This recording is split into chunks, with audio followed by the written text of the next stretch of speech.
सोलापुरातील आस्था रोटी बँकेकडून यंदाची रंगपंचमी अनाथ आश्रमातील चिमुकल्यांसोबत साजरी करत सणाचा खरा अर्थ जिवंत केला। सोलापूर शहरात सर्वत्र रंगांची उधळण, ढोल ताशांचा गजर आणि जल्लोषाची लाट उसळली होती। पण या गजबजाटापासून थोड्याच अंतरावर एका शांत अंगणात रंगत होता वेगळाच सोहळा, मायेचा, आपुलकीचा आणि निस्वार्थ सेवाभावाचा। आस्था रोटी बँक सोलापूर यांनी यंदाची रंगपंचमी अनाथ आश्रमातील चिमुकल्यांसोबत साजरी करत सणाचा खरा अर्थ जिवंत केला। या उपक्रमामागे संस्थेचे संस्थापक विजयकुमार छंचुरे यांची संवेदनशील प्रेरणा होती। सण म्हणजे फक्त उत्सव नाही, तर कुणाच्या आयुष्यात आनंदाचा एक किरण पेरणं या भावनेतून हा उपक्रम साकारला गेला। स्वयंसेवकांनी मुलांसोबत रंग खेळले, त्यांच्या गालावर हलकाच गुलाल लावला, गाणी गायली, नाचले, मिठाई वाटली, पण सर्वात महत्त्वाचं म्हणजे त्यांच्या डोक्यावर मायेचा हात ठेवला।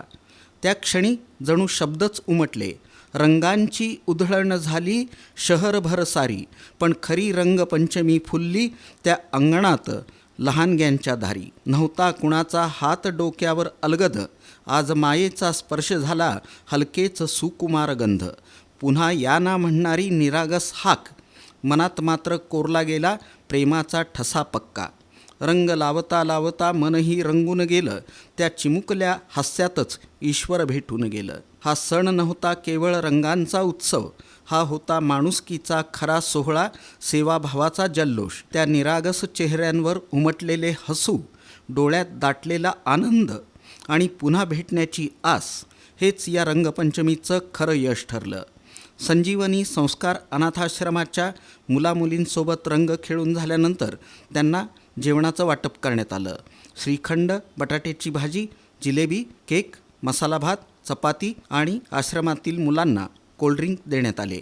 या उपक्रमात निलिमा हिरेमठ, कांचना हिरेमठ, विद्या सिंगम, संपदा जोशी, स्नेहा, मोनाली पागे, अनिता तालिकोटी, पुष्कर पुकाळे, संगीता छंचुरे, ज्योत्स्ना सोलापूरकर, अविनाश माचरला, नीता आकुडे, सुरेखा पाटील, विनोद भोसले, प्रकाश डोंगरे, श्रीदेवी बिराजदार, अंजली शिरसी, पल्लवी नाईक, नरेश रेस, अस्मिता रेस, दत्तात्रय दळवी, सत्यम सोलापूरकर, गीता दळवी, सचिन गायकवाड, अंबादास विजय छंचुरे यांच्यासह पदाधिकारी सदस्य उपस्थित होते। संजीवनी संस्कार अनाथ आश्रमाचे व्यवस्थापक परमेश्वर काळे यांनी आस्था रोटी बँकेचे आभार मानले।